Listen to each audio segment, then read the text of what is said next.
Paz seja convosco. Nosso primeiro culto do ano de 2024. Até aqui o Senhor tem nos ajudado. Louvamos a Ele pelos seus benefícios que se estendem por mais este ano. Precisamos do Senhor, precisamos que Ele nos guie e nos dê a direção. Em nosso último encontro, no ano passado, estivemos meditando sobre o tema O Dever dos Pais, parte 2. Temos trabalhado o conceito de autoridade e, nesse caso, finalizamos a instrução familiar paterna. Cada uma dessas instruções, elas refletem a Santíssima Trindade em sua funcionalidade. Helena, por enquanto, deixa o brinquedinho ali do lado, assista a palavra, por favor, depois você pega de novo, tá?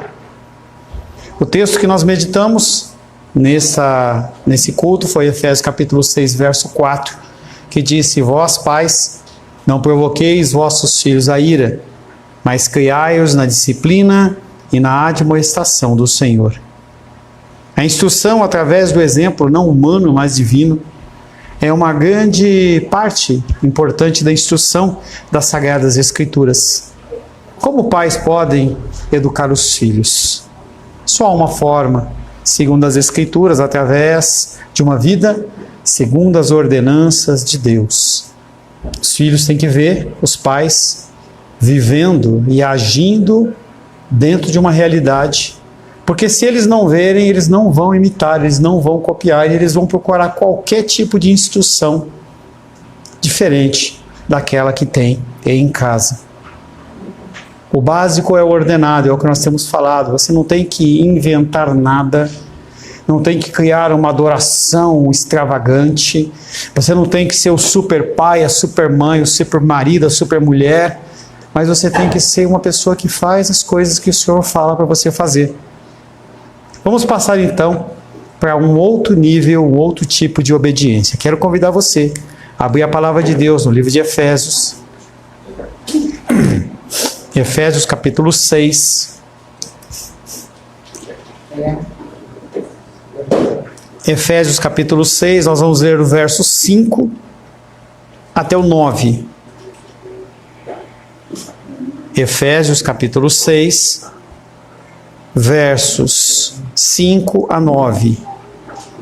Quanto a vós outros, servos, obedecei a vosso Senhor segundo a carne, com temor e tremor, na sinceridade do vosso coração como a Cristo, não servindo à vista como para agradar a homens, mas como servos de Cristo, fazendo de coração a vontade de Deus, servindo de boa vontade como ao Senhor e não como a homens, certos de que cada um, se fizer alguma coisa boa, receberá isso outra vez do Senhor, quer seja servo, quer seja livre. Até aqui. Senhor, te louvamos pela leitura da Tua Palavra, agradecemos e reconhecemos que a Tua Palavra é viva e eficaz. Tua Palavra era verdadeira no início da criação, a Tua Palavra é viva e eficaz nos dias de hoje e o será para sempre. Queremos, Pai querido, consagrar a Ti este novo ano, pedindo a Ti que o Senhor nos abençoe, que nós possamos conhecer mais de Ti, nós possamos ouvir a Tua voz mais do que a voz de homens. Peço, Pai querido, que nessa noite em especial o Senhor me capacite a trazer uma mensagem santa aos nossos corações. Oro em nome de Jesus. Amém. Pode se assentar em nome de Jesus. A palavra de hoje tem como título O Dever dos Servos. Nós falamos do dever da esposa, falamos do dever dos maridos, dos pais, dos filhos, e agora nós temos que falar do dever dos servos. A meditação dessa noite será exatamente do verso 5 ao 8, que nós já lemos, que eu vou reler, que diz: Quanto a vós outros servos, obedecei ao vosso Senhor segundo a carne, com temor e tremor, na sinceridade do vosso coração como a Cristo, não servindo à vista como para agradar a homens, mas como servos de Cristo, fazendo de coração a vontade de Deus, servindo de boa vontade como ao Senhor e não como a homens, certo de que cada um, se fizer alguma coisa boa, receberá outra vez do Senhor, quer seja servo, quer seja livre. Já falei para alguns isso que eu vou contar agora. Eu sempre envio devocional, já tem mais de 10 anos que eu faço devocionais e envio, e eu colocava como assinatura Paulo César, pastor Paulo, sei lá, servo do Deus Altíssimo, e ninguém tinha nenhum problema quando eu colocava servo. Mas quando eu passei a entender a figura de servo, o que é um servo, que na verdade o servo ele tem que remeter à época do Antigo Testamento e Novo Testamento, um servo ele era um escravo. E eu passei a colocar escravo do Deus Altíssimo. E aqueles que nunca tinham falado nada começaram a se pronunciar, dizendo, não, nós não somos escravos, nós somos livres, nós temos o papai, e toda uma série de declarações que não deixam de ser verdadeiras, mas que nós não podemos desatrelar da figura de servo, que é um escravo. E essa noite nós vamos estar falando um pouco do dever dos servos, servos como eu e você. Para começar essa palavra, vamos falar um pouco do que era ser servo, na época em que esta palavra foi escrita. A escravidão era uma situação universal no mundo antigo, era comum se ter escravos. Uma alta porcentagem da população livre era constituída proporcionalmente em nível de escravos. Foi computado que no Império Romano, e você tem que imaginar isso num relato 10 depois de Cristo, 5 depois de Cristo, em que as cidades elas eram pequenas, se haviam 60 milhões de escravos dentro do Império Romano. Eles constituíam a força de trabalho, incluíam não somente empregados domésticos e os trabalhadores manuais, mas também pessoas cultas, tais como médicos, professores, administradores. E pode parecer estranho você pensar num escravo ou num servo que é médico, ou que é um doutor, mas isso não era novidade. Quando nós olhamos a história de Israel, a gente vê um povo que, nas tribos do norte, depois da divisão, elas foram cativas pelo Império Assírio, que tinha a seguinte forma de agir. Eles invadiam a terra, retiravam todo o povo dali, e pegavam um pouquinho de cada povo que já tinha sido dominado, culturado, trabalhado e colocava lá. Por isso que há tanta confusão entre os samaritanos e os judeus, porque os samaritanos eles eram compostos de vários povos, tribos e raças. Quando vem a segunda invasão, que é dos babilônicos, eles tinham uma forma diferente de agir. Eles vinham, mas eles não levavam aqueles que eram fracos, aqueles que não tinham nenhum tipo de conhecimento e nenhuma habilidade, tanto que a primeira leva constituiu de várias pessoas, entre elas Daniel, Sadraque, Mesaque e Abednego, que logo foram colocados como líderes do governo. Ninguém era colocado como líder de uma posição tão fácil assim. As pessoas elas eram trazidas de um outro país, se ensinava a língua, ensinava como as pessoas deveriam agir, faziam elas casarem ali para que a cultura deles ficasse mais forte. Então era comum que administradores, engenheiros, médicos, doutores fossem escravos. Os escravos poderiam ser herdados, comprados, adquiridos para saldar uma dívida, e também os prisioneiros de guerra geralmente tornavam-se escravos. E se você já leu Josué, você vai lembrar que todos os povos, quando o povo de Israel invadiu Canaã, havia uma lei, havia uma ordenança. Se o povo era de perto, tinha que matar, para evitar a contaminação com deuses e costumes. Mas se as pessoas eram de longe, aquelas pessoas elas eram colocadas como trabalhos, em trabalhos escravos, para tirar água, para rachar lenha e certas coisas. Era normal isso. Ninguém questionava ou desafiava esse estado de coisas. A instituição da escravidão era um fato na vida econômica daquela época, tão completamente aceita que ninguém falava nada contra a escravidão. Era normal, era comum. Todas as famílias tinham escravos. Até pouco tempo atrás, se você voltar 50, 60, 70, 80 anos atrás, nós tínhamos condição de pessoas que eram trabalhadoras como que escravas. Muitas vezes moças elas vinham do interior para a casa de uma família da cidade grande e ali ela tinha direito a ter um quartinho quando tinha direito a comida e mais nada. E ela tinha que trabalhar ali até morrer e não tinha direito a nada, era um tipo de escravidão.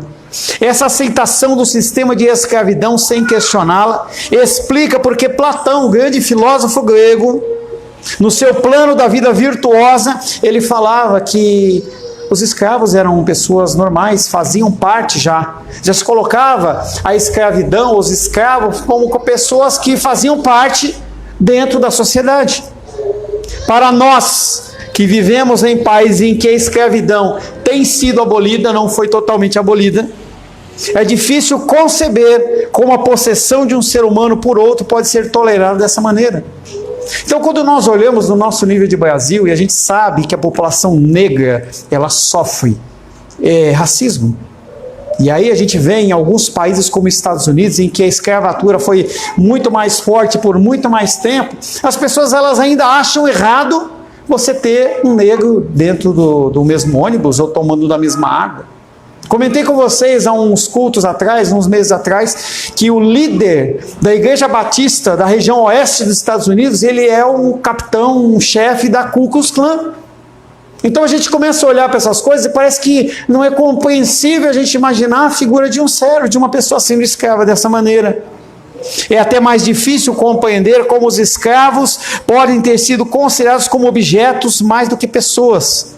Apesar de todo o seu intelecto e cultura, Aristóteles não podia contemplar qualquer amizade entre o escravo e o seu senhor, e ele diz: um escravo é uma ferramenta viva.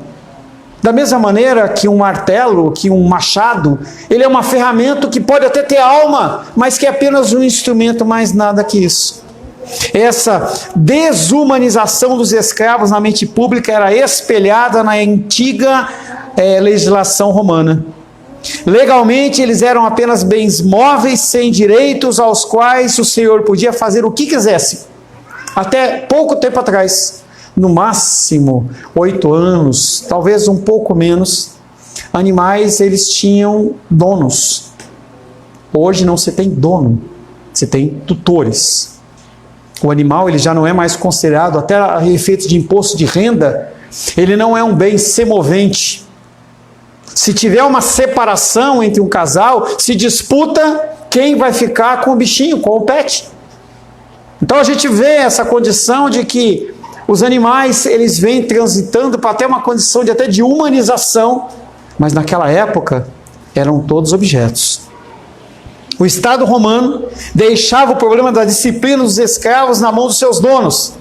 Nós comentamos há 2 cultos atrás sobre o pater familias, que era a figura do homem, que era o sacerdote do lar, mas que ele mandava e desmandava sobre qualquer um, podia até vender esposa, vender filho, fazia o que quiser. O pater familias tinha controle total, inclusive dos escravos que pertenciam à sua família, com o poder de castigar com açoites, confinamento, direito de execução e pena de morte. Era algo normal. Havia até uma casa de trabalhos forçados ou prisão para os escravos transgressores. Como consequência, relatos de atrocidades terríveis sobreviveram, especialmente na era pré-cristã. Antes do cristianismo entrar, as pessoas elas eram escravas e eram escravas. Era normal e era comum. Os escravos eram açoitados, mutilados, aprisionados em cadeias, seus dentes eram arrancados, seus olhos eram vazados, até mesmo lançados às feras ou crucificados, tudo isso por qualquer motivo, sem nenhuma justificativa, qualquer motivo trivial. O fato de alguns escravos fugirem e que outros se suicidavam era evidência suficiente de que a crueldade para com eles era generalizada. E a gente vê lá em Filemão, se você ler o livro de Filemão, você vai ver a descrição de um homem que foge dentro dessa condição. Onésimo. Ele sofria e ele decide fugir. E ele alcança Paulo. E Paulo evangeliza aquele homem e aquele homem se converte. Mas ele teria que voltar para o seu Senhor. E o apóstolo Paulo fala, olha, não cobra nada dele não. Qualquer preço que tiver que cobrar dele, cobra de mim com juros. Eu pago. Porque ele não é mais um escravo para mim, ele é o meu irmão. E ele começa a preparar a volta desse homem chamado Onésimo para o seu senhor chamado Filemão. Por isso que Paulo escreve uma carta a Filemão. Como consequência, nós vemos ao mesmo tempo que seria grave supor que esse tratamento era comum. Mesmo sendo comum, as pessoas não achavam ruim de alguma maneira. Havia um pouco de dificuldade até pelo discernimento humano, porque nós, independente da religião e do credo, nós temos sensos morais, em que você não precisa falar que um ato de violência X, Y, Z, ele é errado. É natural de nós olharmos para aquela situação e nós sentimos algum tipo de repúdio. Voltando à condição da escravidão, a gente vê aquele ato que teve ano passado, retrasado lá, que o policial americano foi lá e meteu o joelho no pescoço do cara e matou ele asfixiado no meio da rua. Você olha uma cena daquela, te traz mal-estar. E nós vemos que haviam vários fatores que poderiam começar a movimentar essa situação. Embora a lei primeiramente não promulgasse penalidade alguma para os donos de escravos que o maltratassem, esses donos muito frequentemente eram refreados por outros fatores. Primeiramente, um senso moral. As pessoas elas se afeiçoavam. As pessoas elas conviviam com aquela pessoa desde a infância e pegavam algum tipo de afeto. A segunda forma era a opinião pública, porque tinha sim influência no sentido de comércio. Se eu tenho um repúdio com aquele homem, com aquela mulher que trata os escravos de uma forma agressiva, aquilo me prejudica de alguma maneira. Então eu vou mudar, eu vou me moldar à opinião pública, é algo natural do ser humano, para ele fazer parte de uma sociedade. E nós temos visto essa condição do homossexualismo e todas essas síndromes em que as pessoas elas têm se adequado exatamente para que você não seja visto como uma pessoa diferente, como um páreo da sociedade. Cada vez mais a sociedade cristã verdadeira, ela vai ser tratada como alguém diferente porque não aceita aquilo que, segundo as Escrituras, é errado e é abominação. Mas o que é comum é que nós nos adaptemos. O ser humano ele se adapta. E quando você tiver isso dentro da sua família, é mais fácil ainda. Coloca alguém com algum transtorno, distúrbio, algum problema de sexualidade, qualquer que seja, você olha e fala assim, não é tão errado assim, eu acho que dá para a gente entender esse tipo de situação. Porque enquanto é na vida do outro, você aponta o dedo, mas quando é com você, você releva. O terceiro fato é que os escravos, eles custavam de recursos, dinheiro.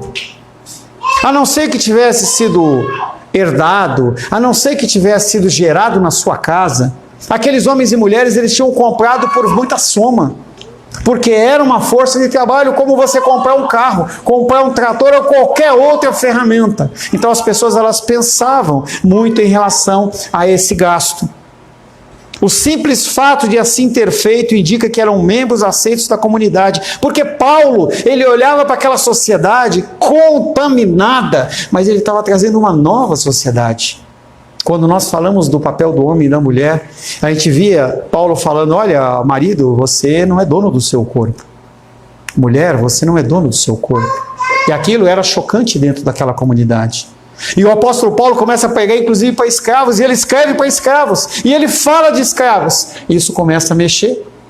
Então ele olha e começa a mostrar para aquela sociedade que é contaminada, que uma nova sociedade, um novo reino está vindo, que inclusive os escravos, eles são salvos. É interessante quando você lê as Escrituras e você vê qualquer coisa dentro do mundo secular e aí você faz relação. E aí eu estava lá, né, no meu penúltimo dia de preguiça, amanhã ainda é folga, né? Tá, a Esther me interrompeu, mas tudo bem, entendeu? Mas eu tô lá, né, mexendo enquanto a Rosângela e Luísa fazia comida, não sei o que e tal, eu lá mexendo no celular, aí mostrou uma cena, para quem viu Game of Thrones, né, mostra a ascensão da rainha loira lá, que eu não lembro o nome dela, e aí ela começa a subir, e aí ela vai querer conquistar um exército de soldados, né, e aí ela começa ela compra, ela vende o dragão, se não me engano é uma história dessa, ela vende o dragão para pegar aquele monte de escravos, e aí a hora que ela está de posse dos escravos, ela fala, ninguém mais é escravo. Matem os seus senhores. E aí eu fico olhando para aquela situação que ela já é uma pessoa que estava querendo trazer a condição de que não há algo correto a condição da escravidão.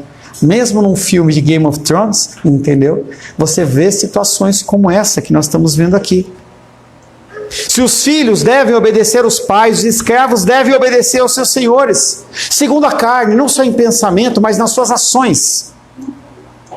E pela mesma razão, a saber que por detrás deles devem aprender a distinguir e discernir a figura do seu Senhor.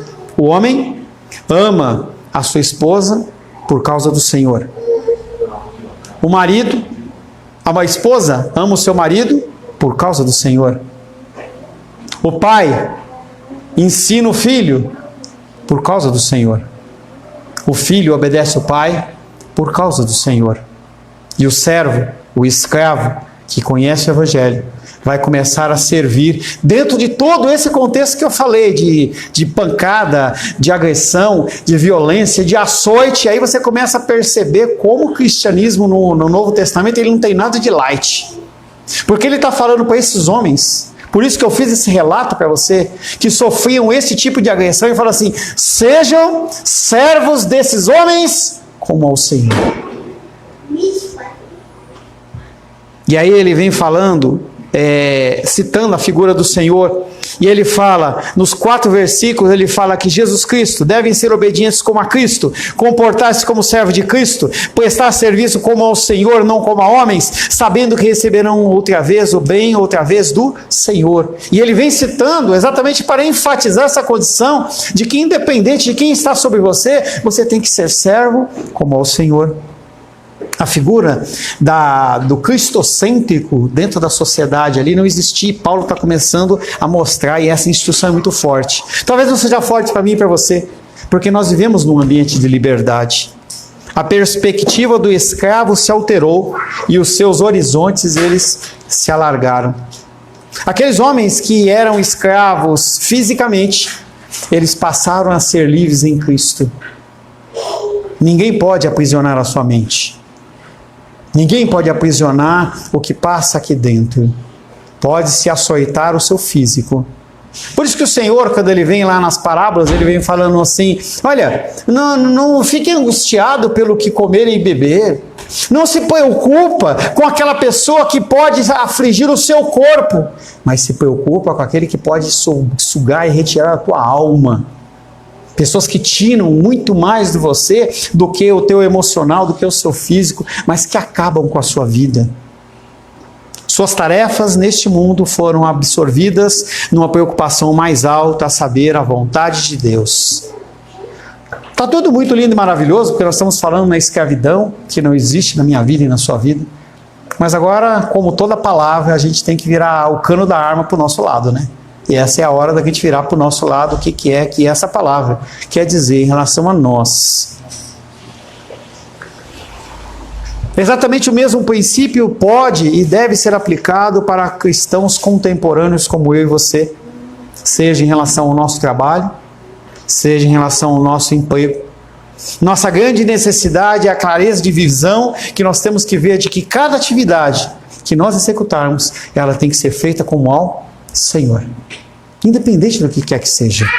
Coisas simples, coisas complicadas, como ao Senhor. Tudo, basicamente, tem que ser feito com qualidade como ao Senhor. É possível para uma dona de casa cozinhar uma refeição como se fosse para Jesus Cristo comê-la? Ou fazer a limpeza geral da casa como se Jesus Cristo fosse o hóspede de honra? Sim. Poxa, mas um ato como fazer uma comida? Ou fazer uma limpeza? É possível para professores educar crianças? Para médico tratar de pacientes? Enfermeiras cuidar deles? Advogados ajudar clientes? Balconistas atender fregueses? Contadores fazer auditoria de livros? Secretários datilografar cartas? Vender flores? Ensinar artes marciais? Fazer qualquer coisa, mesmo fazer um buquê? Será que eu posso fazer um buquê para a glória de Deus? Será que eu posso vestir o meu filho para a glória de Deus? Porque quando nós pensamos no serviço do Senhor, a gente pensa em coisas grandes. A gente pensa no Billy Graham, que o cara pregava para milhares, milhões de pessoas. Evangelistas que juntam 2, 3, 4, 5 milhões de pessoas, e a gente esquece que o que Deus quer é que a gente faça o mais simples possível dentro da nossa vida perfeito. Fazer aquilo que está às nossas mãos de uma forma perfeita. Preparar a palavra da melhor maneira possível. Cortar o pãozinho para a ceia da melhor maneira possível. Preparar o louvor da melhor maneira possível. São coisas que o Senhor está falando que Ele quer que a gente faça.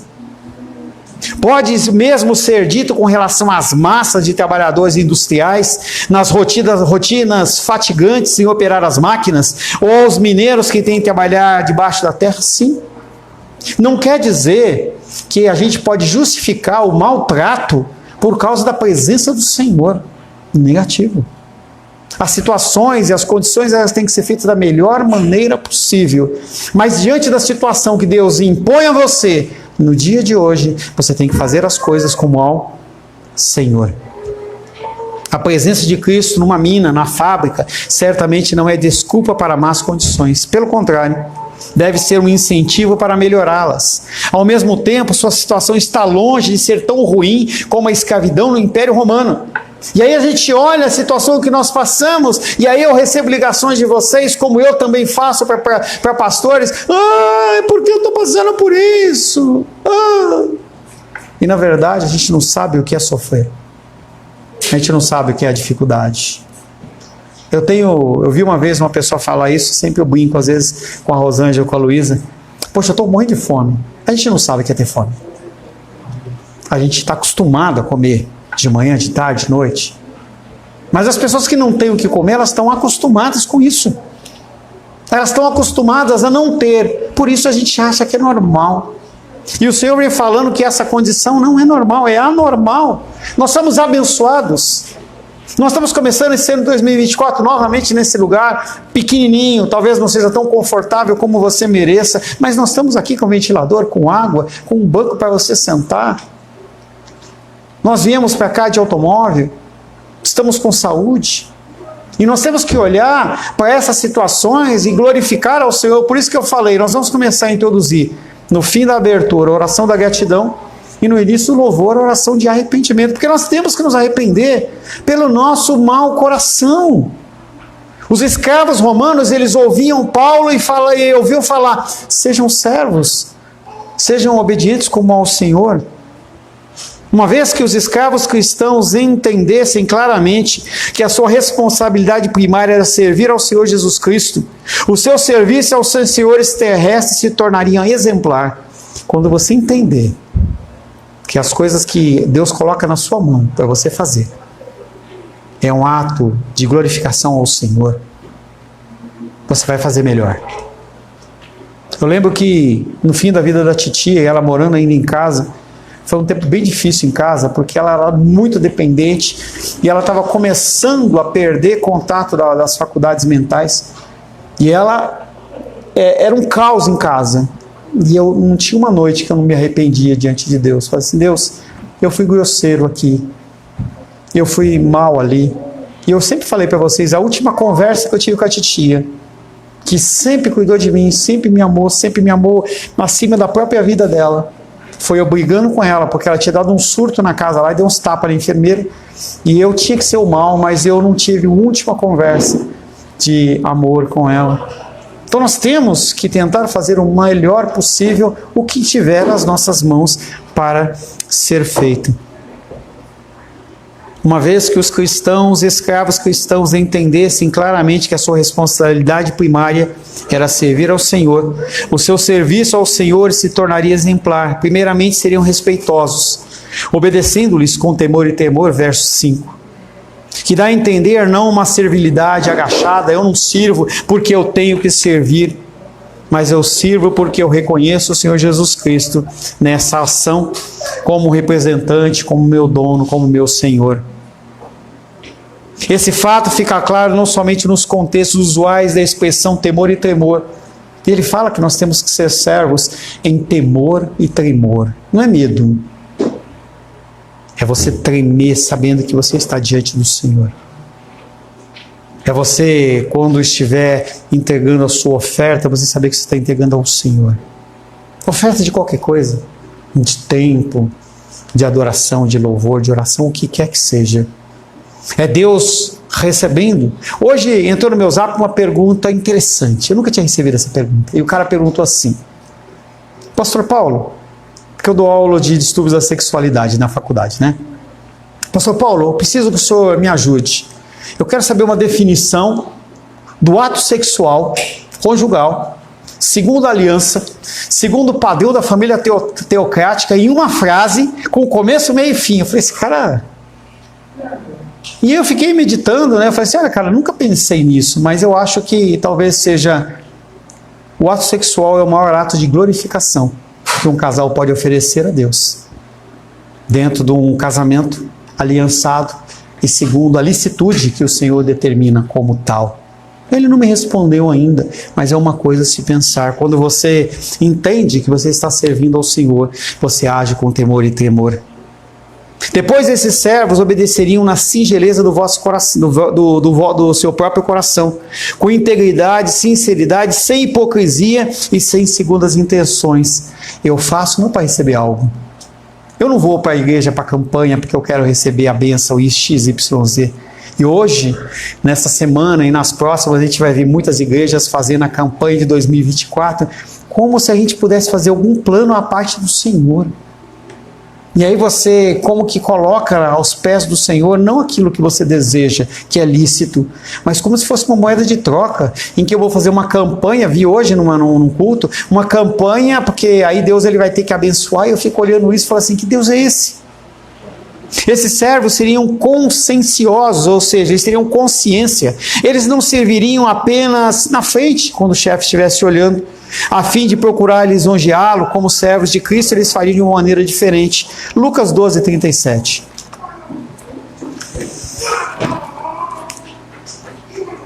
Lucas capítulo 12, verso 37.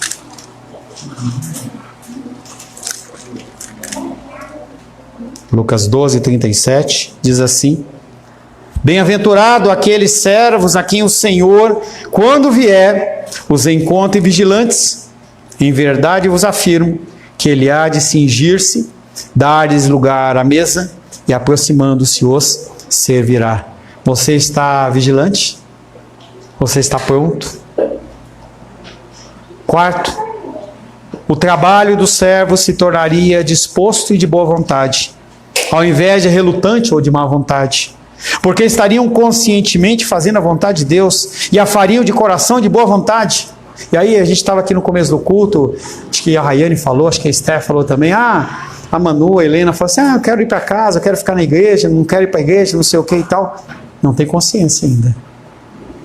Talvez alguns dos que não estão aqui também não tenham essa consciência, como não tem a Helena e não tem a Manu. Então a gente tem que trabalhar isso na nossa mente. Estar na casa do Senhor não é uma obrigação, é um privilégio.